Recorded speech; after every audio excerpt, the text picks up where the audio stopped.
Hello my dear friends and students, welcome to English Max. हम लोग इस समय कर रहे हैं सब्जेक्ट वर्ब एग्रीमेंट के प्रैक्टिस सेट, और प्रैक्टिस सेट हम लोग 3 कर चुके हैं। आज है सेट 4। जैसा कि मैंने वादा किया था, मैं आप लोगों को 3 के तीनों मोड में दूंगा, और 2 मोड आपको दे चुका हूं। एरर वाला मोड हो चुका है, फेलर वाला, और आज हम लोग करने चल रहे हैं सेंटेंस इम्प्रूवमेंट।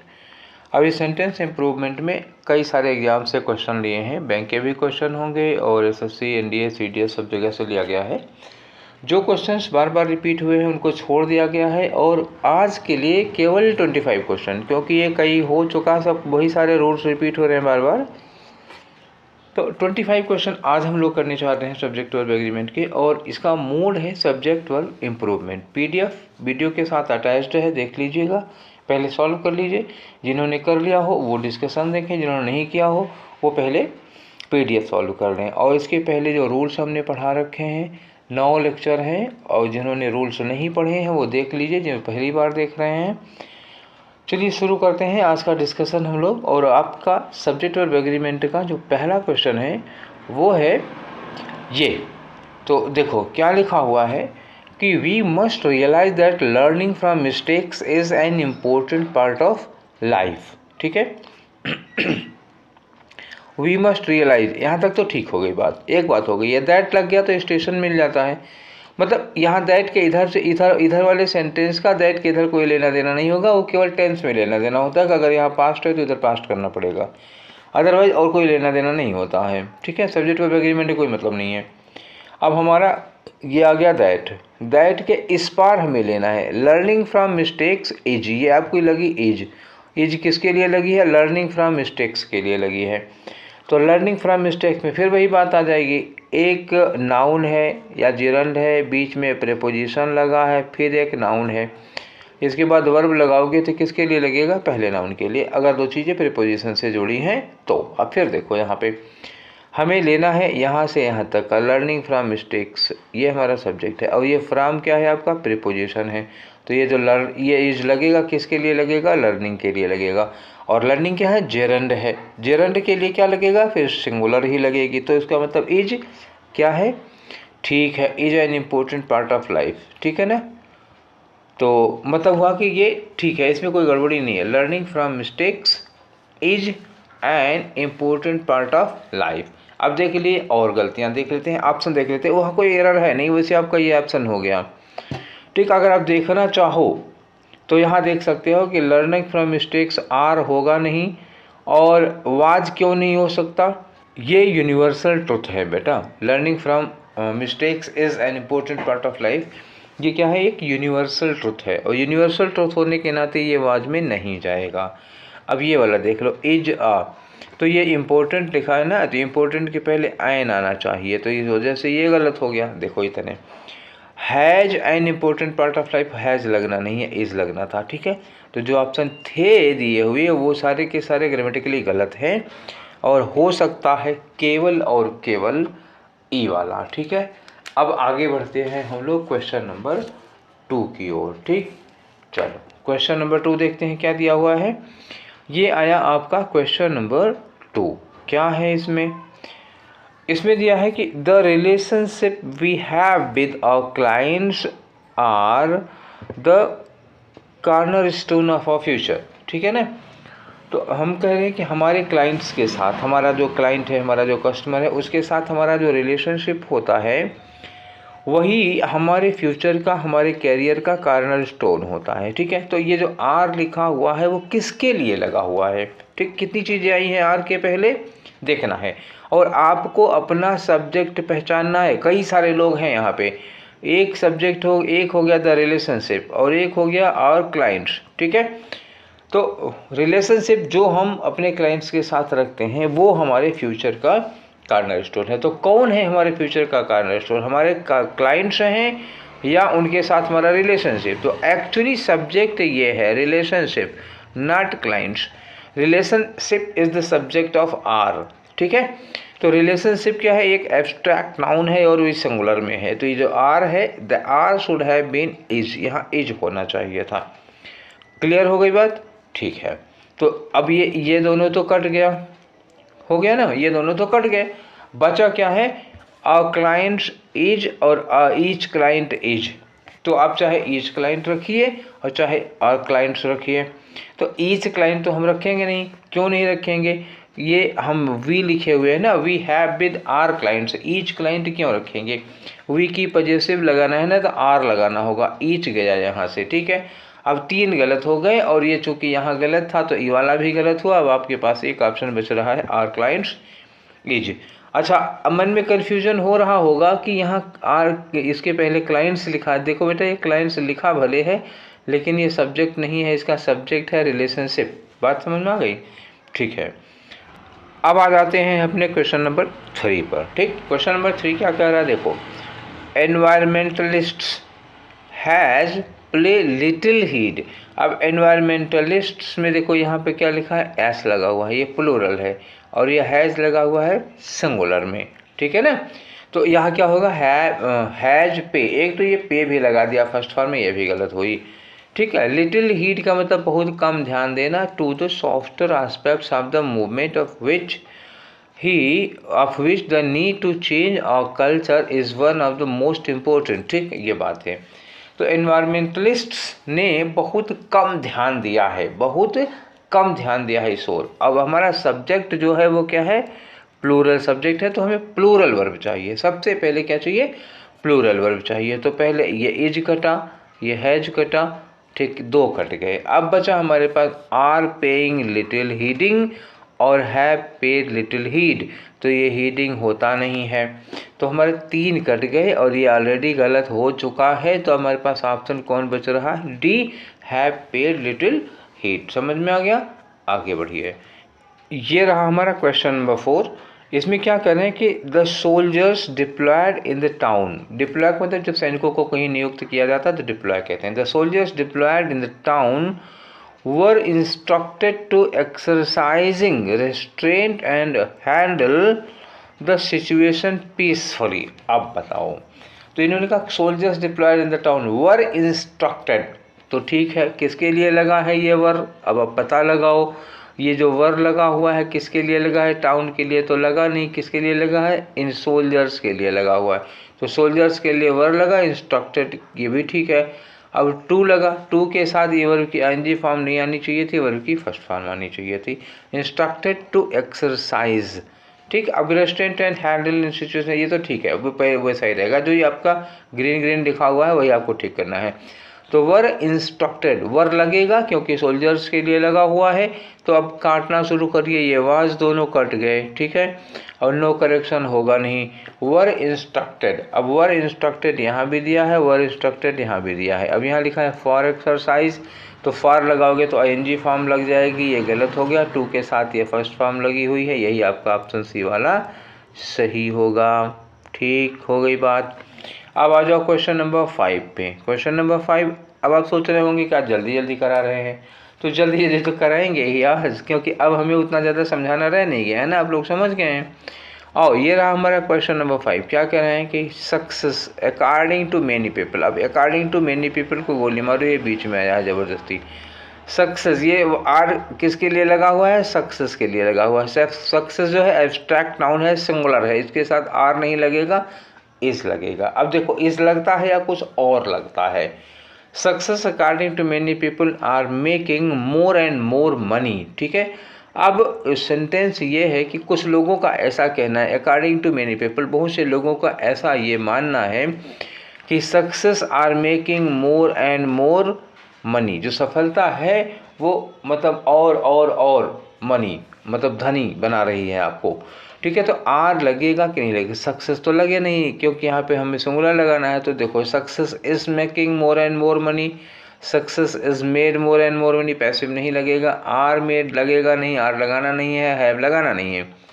2 ही ऑप्शन थे, आर लगा नहीं, आर हैव लग नहीं सकता, सिंगुलर लगना था। तो यहाँ इज के साथ क्या लगा है, मेड पैसिव वॉइस होगा, जबकि एक्टिव वॉइस होनी चाहिए, तो क्या होगा, इज मेकिंग, ठीक है। चलिए अगला बढ़ते हैं। क्वेश्चन नंबर 6 है आपका, ये देखिए धीरे धीरे करके 6 क्वेश्चन पर पहुंच गए हम लोग, ठीक है। तो देखो क्वेश्चन नंबर 6 क्या कह रहा है, ये कह रहा है कि the ban on the late night musical programmes, अब देखना ये subject have been lifted temporarily, have been lifted temporarily क्या उठा लिया गया, प्रोग्राम्स उठा लिए गए हैं या फिर बैन उठा लिया गया है।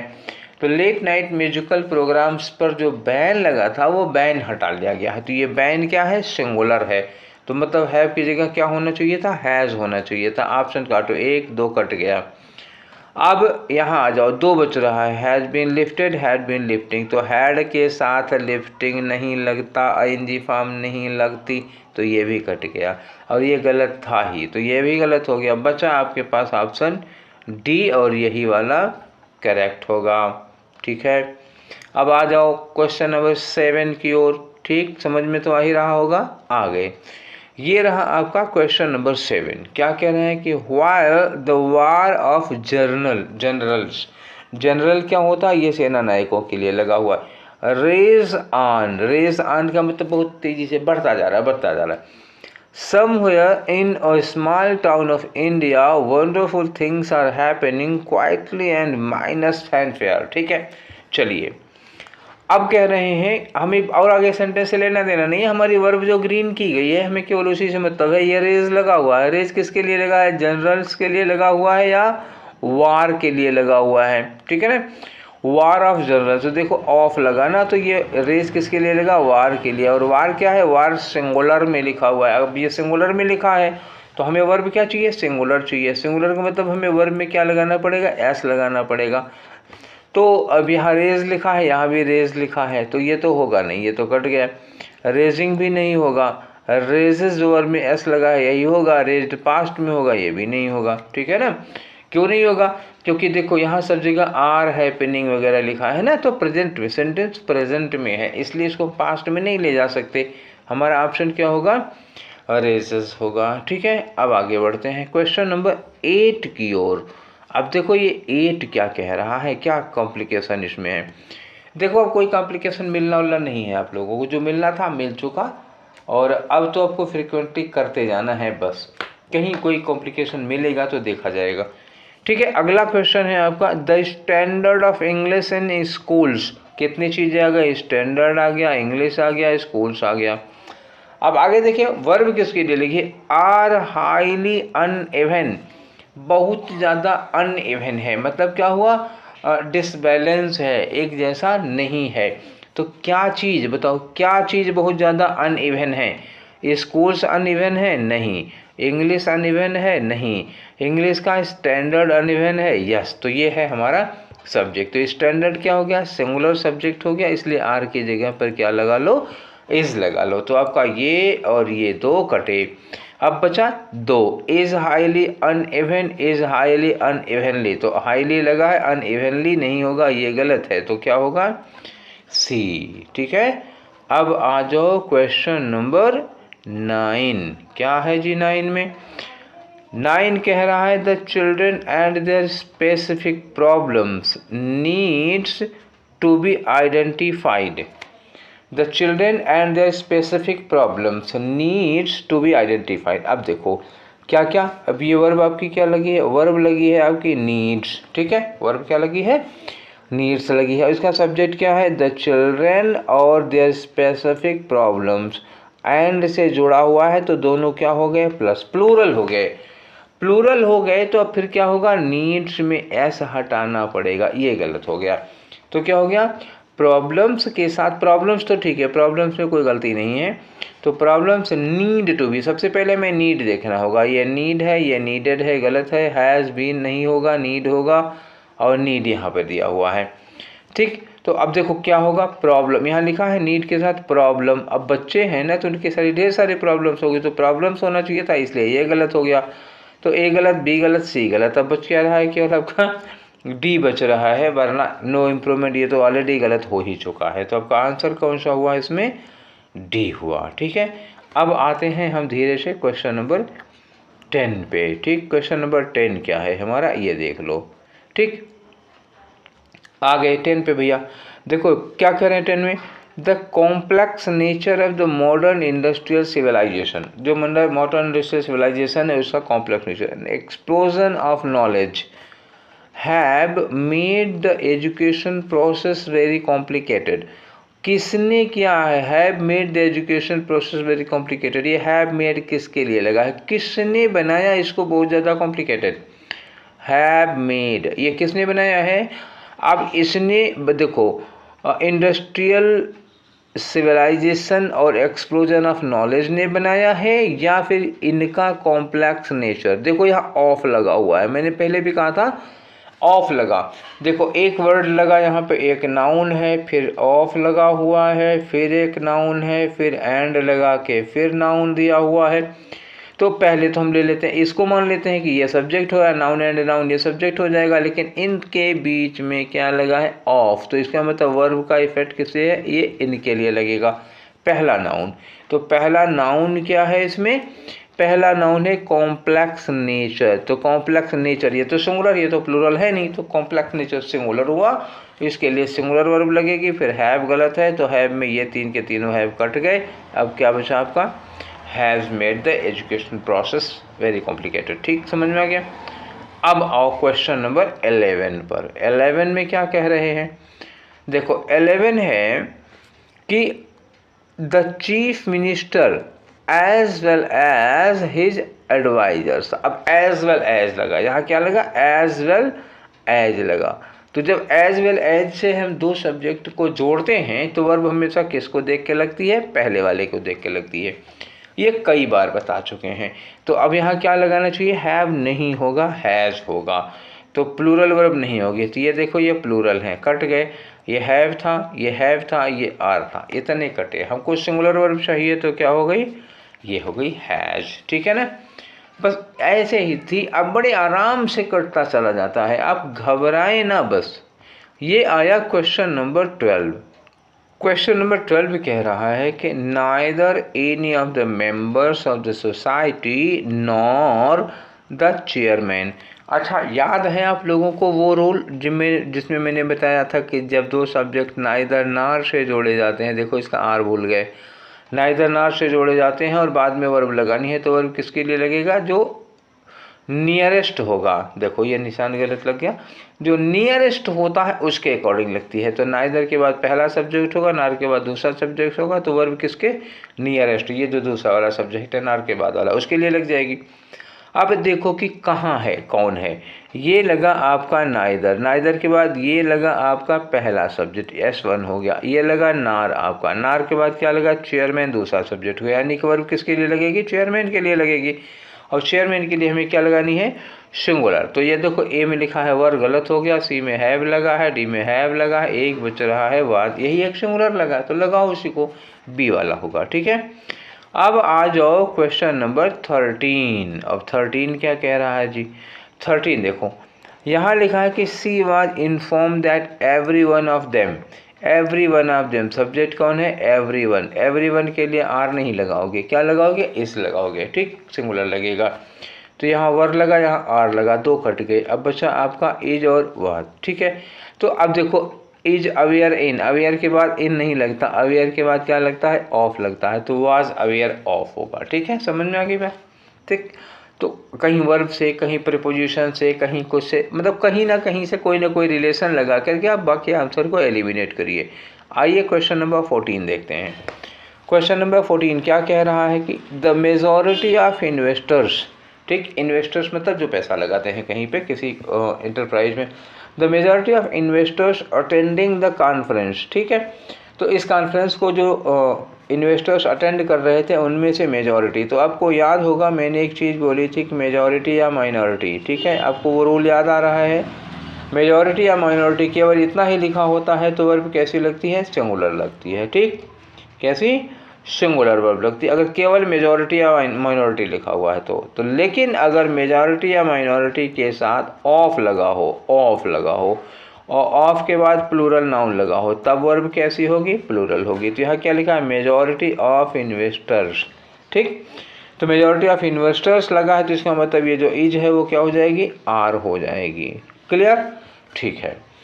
तो अब दूसरी बात है कि इंटरेस्टेड इन भी आना चाहिए, तो हम ये देखेंगे कि आर या वर जो भी होगा मतलब लगेगी प्लूरल, और प्लूरल के साथ हमें इंटरेस्टेड के साथ इन भी चाहिए। दो चीज़ें ध्यान रखना, तो पहली बात इज और बीइंग नहीं होगा, ये दोनों कट गए। अब आपके पास बचा इंटरेस्टेड और are interested, were interested are interested. अच्छा, इंटरेस्टेड में टू लगता नहीं बच्चा, तो ये गलत हो गया। क्या लगेगा? इंटरेस्टेड में इन लगता है, तो आपका आंसर कौन सा हुआ? ए वाला हुआ। ठीक है, अब आगे बढ़ो। क्वेश्चन नंबर 15, 14 हम लोग कर चुके हैं और ये रहा 15वां क्वेश्चन। ठीक, क्या है 15वें में? क्वेश्चन नंबर 15 है, as the summer vacation approaches, जैसे जैसे गर्मी की छुट्टियां नज़दीक आती हैं वैसे वैसे the number of tourists are increasing by leaps and bounds. By leaps and bounds का मतलब हुआ दिन दूनी रात चौगुनी, बड़ी तेजी के साथ, वेरी रैपिडली। अच्छा, अब जरा उस रूल को याद करो जिसमें मैंने कहा था कि अ नंबर ऑफ लगा हो तो क्या लगाएंगे और द नंबर ऑफ लगा हो तो क्या लगाएंगे। तो आपको एक बार फिर दिखाने के लिए मुझे क्वेश्चन ढकना पड़ेगा। यहाँ आ जाओ, देखो ये रूल था कि जब हम अ नंबर ऑफ लगाए होते हैं और उसके बाद प्लूरल नाउन लगा होता है, अ नंबर के बाद प्लूरल नाउन, तो हमें वर्ब कैसे लगानी होती है? Plural verb. लेकिन जब हम द नंबर ऑफ के साथ प्लूरल नाउन लगाते हैं, द नंबर ऑफ और उसके साथ प्लूरल नाउन, तो हम वर्ब कैसी लगाते हैं? सिंगुलर लगाते हैं। ध्यान रखना, द नंबर ऑफ वाले में सिंगुलर और अ नंबर ऑफ वाले में प्लूरल। ये बात मैंने तब भी बताई थी। अब फिर यहाँ वही चीज़ आ गई है, एक बार फिर देख लो। यहाँ लिखा है कि जब गर्मी आ जाती है, जैसे ही समर वेकेशन नज़दीक आता है, तो the number of tourist, the number of tourist, तो ये द नंबर ऑफ लिखा है ना, देखो ये द नंबर ऑफ लिखा हुआ है, तो इसका मतलब ये जो आर है इसकी जगह सिंगुलर होगा। अब सिंगुलर होने के लिए क्या करना पड़ेगा हमें? ये आर तो कट गया। ठीक है, अब इन्होंने कहा कि ये अप्रोचेज क्या है? अप्रोचेज प्रेजेंट में, मतलब जब गर्मी की छुट्टियां आती हैं तो टूरिस्ट की संख्या बढ़ जाती है, बढ़ जाती है। ये किस में होना चाहिए? सेंटेंस प्रेजेंट में होना चाहिए, पास्ट में नहीं होना चाहिए। तो ये गया इंक्रीज्ड गया। अच्छा, चूंकि ये हमेशा की बात है, एक बार की नहीं है, जब जब गर्मी की छुट्टियां नज़दीक आती हैं तब तब टूरिस्ट बढ़ जाते हैं, तो हैज इंक्रीज्ड भी नहीं होगा क्योंकि एक बार के लिए लगता है। ये होना क्या चाहिए? प्रेजेंट इंडेफिनिट में। तो आपके पास एकमात्र ऑप्शन बच रहा, कौन सा? बी वाला। ठीक है, अब समझ में आ गया। 15 क्वेश्चंस हम लोग कर चुके हैं। अब आ जाओ क्वेश्चन नंबर 16 पर। अब ये रहा आपका क्वेश्चन नंबर 16 और one of the key competencies, one of, ये लगा ना, वन ऑफ की कॉम्पिटेंसीज, मतलब जब वन ऑफ लगता है तो हम वर्ब सिंगुलर लगाते हैं, और यहाँ आर लगा हुआ है, गलत हो जाएगा। अब कर नहीं सकते, आपको इम्प्रूवमेंट यहाँ करना ही नहीं है। समझ में रहे बात समझ रहे हैं ना? आप सोचेंगे यहाँ वन ऑफ के साथ ये लगा हुआ है तो ये आर गलत हो गया, ऐसे जैसे मैंने भी किया है वही आप करेंगे, पर आप ये कर ही नहीं सकते, ये करने का आपको हक नहीं है, क्योंकि ये नहीं आपको इम्प्रूव कर, आपको केवल यहाँ इम्प्रूव करना है। अब जब यहाँ इम्प्रूव करना है तो इसका मतलब हुआ कि आप इस आर के अकॉर्डिंग इसको बनाएंगे, ये बनाएंगे। मतलब अब की बार सब्जेक्ट के अकॉर्डिंग वर्ब नहीं ठीक करती हैं, अब आपको वर्ब के अकॉर्डिंग सब्जेक्ट ठीक करना है। सब्जेक्ट वर्ब एग्रीमेंट में वर्ब अब की बार सब्जेक्ट को ठीक कर रही है। कभी कभी ऐसा क्वेश्चन आ जाता है, तो अगर यहाँ आर लगा है तो हमें ये वन हटाना होगा, यहाँ कुछ ऐसा लाना है जो प्लूरल कर सके। ठीक, तो प्लूरल कौन कर पाएगा? अमंग, ये प्लूरल कर पाएगा। ठीक है, अमंग द की कॉम्पिटेंसीज, क्योंकि जब आप अमंग लगाओगे तो यहाँ पे प्लूरल लगा सकते हो, अमंग द की कॉम्पिटेंसीज। अब यहाँ लिखा है बिसाइड, बिसाइड लगा ही नहीं सकते हो यहाँ पे, क्योंकि ये बगल के लिए हो जाएगा। इंक्लूडिंग द की कॉम्पिटेंसीज, तो इंक्लूडिंग लगाना ही नहीं है यहाँ पे, क्योंकि हमें ढेर सारा गिनाना है ना, इसमें तो शामिल हुआ। With in the key competencies, ये भी नहीं होगा, हमें लगेगा अमंग। अमंग भी ये दिखाता है कि वहाँ ढेर सारे हैं, और इसी अमंग के साथ ही प्लूरल वर्ब लगा सकते हो, इसलिए अमंग लगेगा। क्लियर? अब आ जाओ 17 में। तो देखो अब बहुत थोड़े से क्वेश्चन बचे हैं, घबराइए नहीं, ओबिए नहीं। ठीक है, बस जल्दी से कर लेते हैं। क्वेश्चन नंबर 17 है हमारा, माई एल्डर सिस्टर। ठीक है, my elder sister and her daughter. देखो यहाँ एंड लगा हुआ है, एंड लगा हुआ है, और इसमें दोनों के साथ वजह से। अच्छा, मेरी एल्डर सिस्टर और उसकी बेटी, दोनों एक के लिए लगा ही नहीं है। ठीक, दो लोग हो गए कि नहीं? मेरी बड़ी बहन और उसकी बेटी, मतलब बहन और भांजी, दो लोग हो गए, तो हेल्प्स तो हो ही नहीं सकता ना, यहाँ पे प्लूरल वर्ब चाहिए, हेल्प होनी चाहिए। ठीक, तो ये हेल्प्स गलत हो गई। अब चूंकि ये हमेशा की बात है, तो हमेशा की बात है तो क्या करना पड़ेगा? हेल्प मी हो गया ना, हेल्प मी। अब हेल्प मी के बाद क्या लगेगा? इन लगेगा, तो हेल्प मी अबाउट तो हो नहीं सकता, हेल्प मी अबाउट होगा नहीं, होमवर्क में, डोमेस्टिक वर्क में काम मदद करते हैं, तो अबाउट नहीं लगाना है। तो हेल्प के बाद क्या लगाना है आपको, इन लगाना है और वर्ब की फर्स्ट फॉर्म लगानी है। तो क्या बना आपका ऑप्शन, हेल्प मी इन, और ये बी वाला होगा। ठीक है, अब आगे आ जाओ क्वेश्चन नंबर 18 पे। देखिए 18 में क्या है भाई, 18 कह रहा है कि the advancements in medical science, medical science में एडवांसमेंट्स। अब देखो यहाँ इन लग गया, ठीक, इन लगने का मतलब हुआ कि इसका सब्जेक्ट ये नहीं होगा, इसका सब्जेक्ट कौन होगा, ये होगा। ठीक है, यहाँ होगा। और एडवांसमेंट्स क्या है, प्लूरल में है। प्लूरल में होने का मतलब हैज की जगह हैव होना चाहिए, यानी कि अगर हैव नहीं हुआ तो दूसरा कुछ आएगा तो प्लूरल में ही होगा। ठीक है, अब देखो हमारा ये रहा मेन सब्जेक्ट और इसके लिए लगी वर्ब, तो हैज की जगह हैव होगा। तो क्या होगा, देखो ये हैज हो गई, गलत हो गया। अच्छा, आगे लिखा है कि proved to be a boon for all of us. ठीक है, तो ये प्रेजेंट में ही होगा, प्रेजेंट में ही होगा ना, हैड। अच्छा, हैड अगर लगा देते हैं तो प्रूवन नहीं होता ना, प्रूव्ड में ईडी लगता है, भी ईडी होता है, तो ये गलत हो गया। अच्छा, हैव प्रूव्ड यही वाला ऑप्शन है। ठीक है, आपका क्या होगा, सी वाला ऑप्शन सही हुआ। आगे आ जाओ क्वेश्चन नंबर 19। बस भैया बस जल्दी जल्दी खत्म होने ही वाला है। अब आया the three musketeers. Three musketeers जानते हो, एक बुक का नाम है। ठीक, हैव बीन रिटन बाय, अब ये रिटन बाय लिखा, जाहिर सी बात है ये एक बुक है। और आपने थ्री मस्केटियर्स देख करके अगर हैव बीन लगा दिया तो गई भैंस, आगे डैश डैश डैश। ठीक है, तो three musketeers is a book because it is written by Dumas. तो अब चूंकि बुक का नाम है तो हैव की जगह क्या होना चाहिए, हैज होना चाहिए। तो आर रिटन बाय या हैज़ बीन रिटन बाय, तो आर रिटन नहीं होगा, प्रेजेंट इंडेफिनिट की पैसिव बनती है, वो गलत हो जाएगा। आर बीइंग रिटन कंटिन्यूस की पैसिव होगी, वो हो नहीं।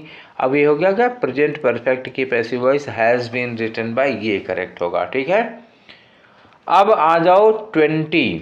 ठीक, तो 20 में है ये देखिए 20 में आ गया nothing but books. The but से हम कनेक्ट करते हैं तो वर्ब किसके लिए लगती है, पहले के लिए।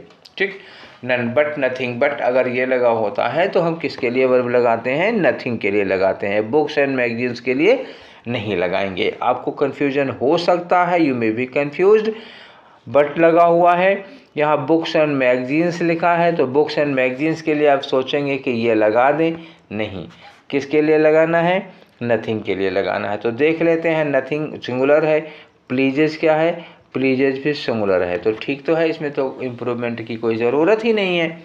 तो क्या होगा सेंटेंस, नो इम्प्रूवमेंट का, कुछ गलत ही नहीं है भाई उसमें। जब गलत नहीं है तो ज़बरदस्ती क्यों गलती कर निकालोगी। ठीक है, इसलिए ज़बरदस्ती गलती ना निकालो वरना तुम्हारी गलती निकल जाएगी। ठीक है, अब आ जाओ क्वेश्चन नंबर 21 पर। 21 क्या कह रहा है, 21 में an increase in crimes against women. ठीक है, क्या हुआ है, अब लिखा have been reported. Have been reported, क्या रिपोर्ट की गई है, वुमेन रिपोर्ट की गई हैं, नहीं। क्राइम रिपोर्ट किया गया है, नहीं।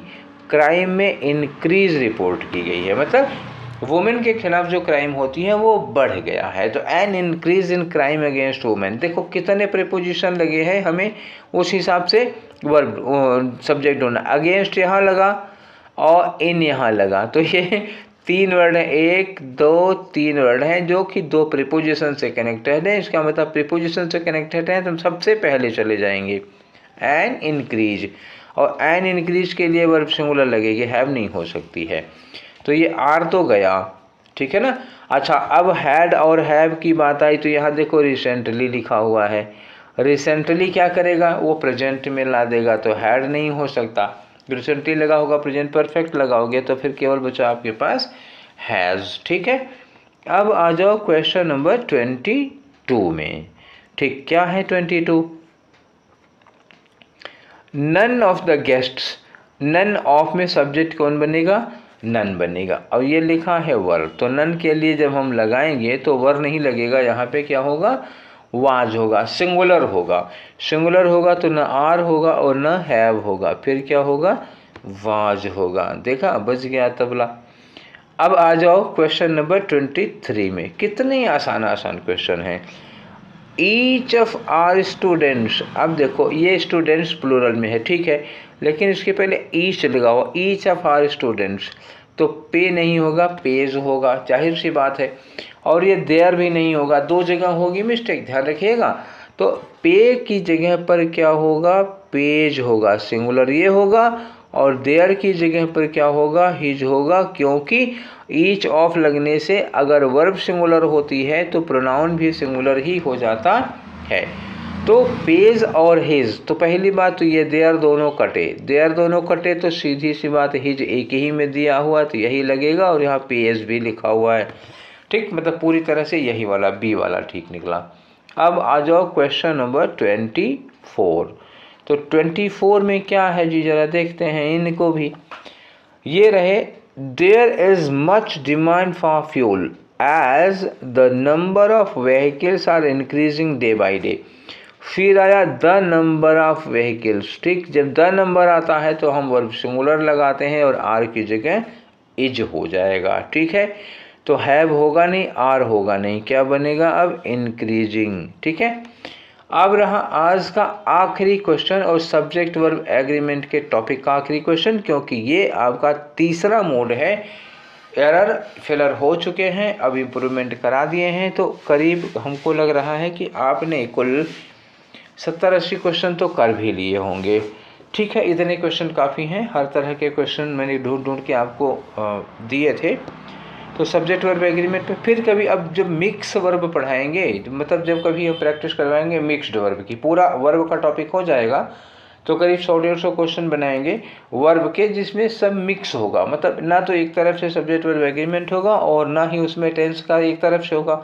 Tense, subject verb agreement, question tag, inversion, modal, infinite वगैरह सब उसी एक में मिक्सअप होंगे, तो वो वाले में कराने हैं। तो लास्ट में आपको फिर ये सब चीज़ें मिलेंगी एक बार, ठीक है। तो चलिए शुरू करते हैं हम लोग अभी क्वेश्चन नंबर 25, और इसी के साथ ख़त्म होगा सब्जेक्ट वर्ब एग्रीमेंट का ये हमारा टॉपिक। आगे आ जाओ। नाइदर द जज, ये नाइदर से लगा और नॉर के बाद क्या लगा, आई।